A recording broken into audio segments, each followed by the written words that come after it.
Kanados mano kelionė yra, kaip ir daugelio pokarinių žmonių, pasibaigus karui visi gyveno vakarų Vokietijoje, bet rytų Europos žmonės nenorėjo ir negalėjo grįžti į savo namus, nes ten jau buvo užimti komunizmu ir rusų zonoje. Žmonės liko vakarų Vokietijoje, tada UNRWA, tai yra United Nations Relief organizacija, kuri rūpinosi pabėgėliais, kurie Vokietijoje gyveno.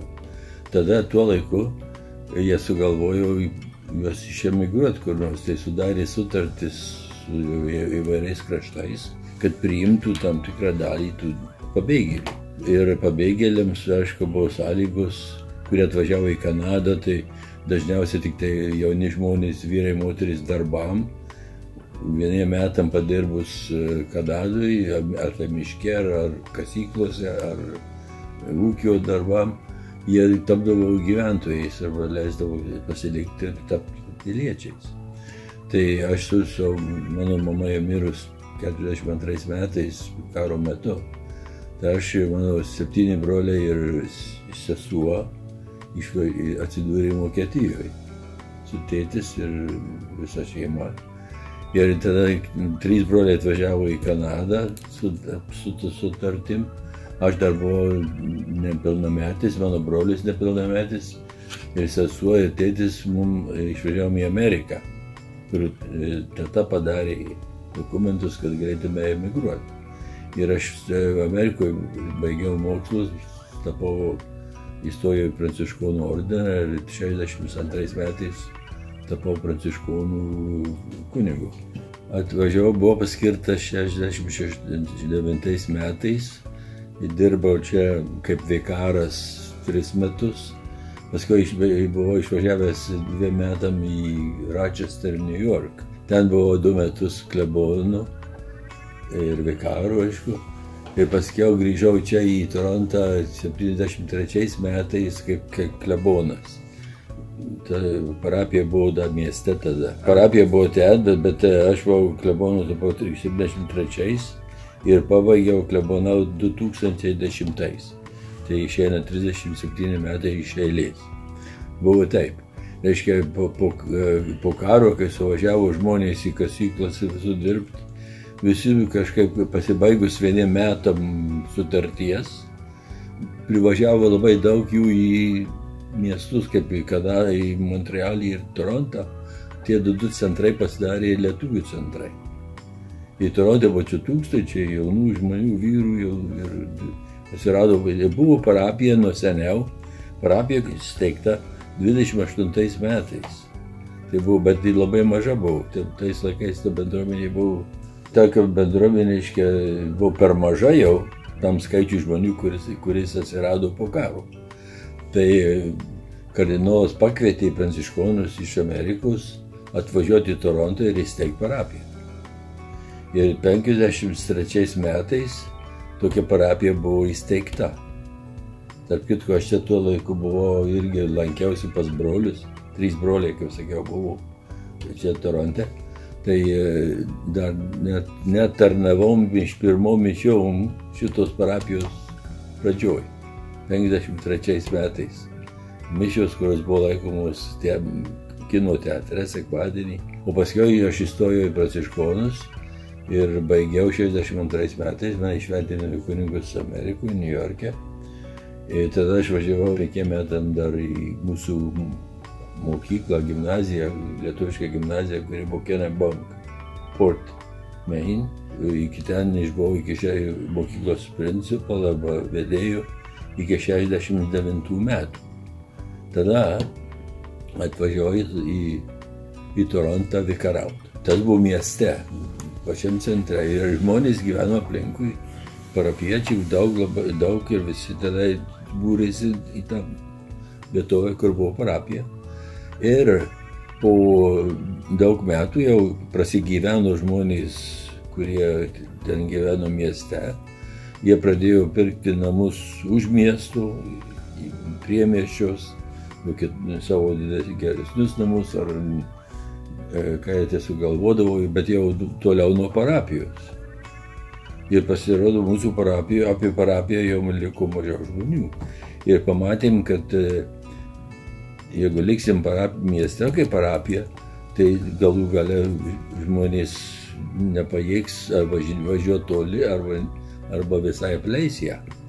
Tai mes perkėlim čia parapiją.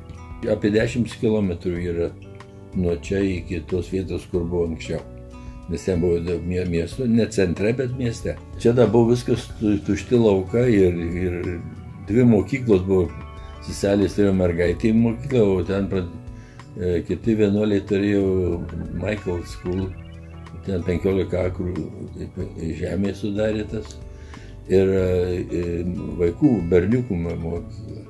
Tai čia buvo visa tuščia vieta. Tai mes nupirkom tą mergaičių mokyklos žemę. Dalį pasilikom savo, kiek reikia, ir kitą pardavėm. Ir pastatėm šitas pastatus, kur dabar sėdim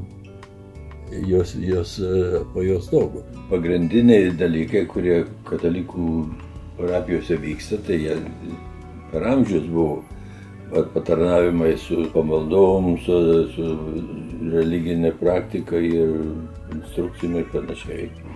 Bet kas buvo tais laikais, čia tada buvo, kaip suvažiavo vyrai ir moterys, jauni žmonės iš visų Vokietijos kraštų čia, tai jie buvo viengungiai, nevedę daugiausiai.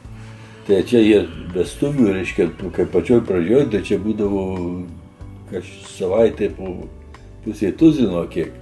Ir tie paskiau vaikai buvo, reiškia, augo, kur lietuviškoje parapijoje reikėjo daug darbo įdėti jų paruošimui pirmos komunijos ir malonės, ir mokykloje dirbti ir viską. Tai tie dalykai buvo labai smarkiai išplėsti, kadangi daug buvo žmonių, daug vaikų. Šeštadieniniai mokyklų, kurią lietuviai turėjo, ir tais laikais buvo apie 600–700 vaikų. Parapijoje, aišku, tiek pat ir daugiau. Tai tas darbas buvo daugiau veiklesnis iš tos taško, kad daugiau žmonių buvo, ir jaunų žmonių daug, ir su jaunom šeimom. O dabar jau mes esame biškį sulėtėjęs darbas.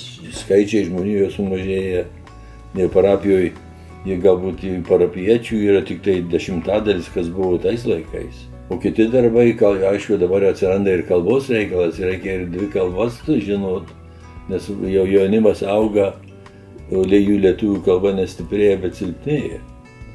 Tai čia lietuviškai ir angliškai turi kalbėti jau kunigas, ir turi toliau važinėti, nes žmonės gyvena toliau nuo parapijos. Bet pagrindiniai dalykai, pamaldos ir tuokimo sakramentų visų, vadybinių ir krikštų, laidotuvių vyksta toliau, bet jau sumažėjo ir skaičiai.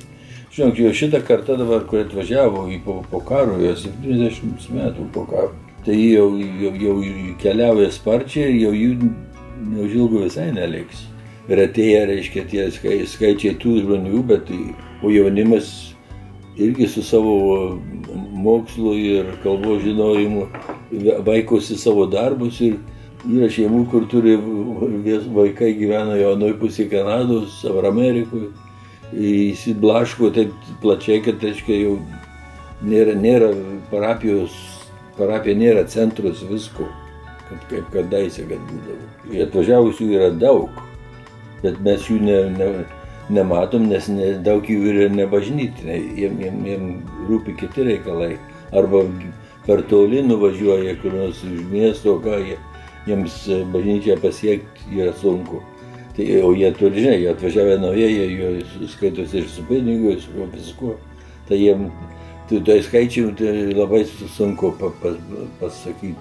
Parapijoje tai dalyvauja gal 5%, tokių iki 10% gal žmonių, kurie atvažiavę iš Lietuvos dabar po šito, reiškia, po nepriklausomybės. Bet Kanadoje prieš 20 metų yra, aš mačiau, sensus, reiškia, tas surašymas žmonių, tai buvo 35 000 lietuvių. Ontario valstijoje buvo apie 25 000. Tai Toronto mieste irgi buvo kokie 10 000 ar kiek. O dabar jau įsiblaškė taip, kad jau sunku suskaičiuoti, o pasakyti tiksliai nieks negali.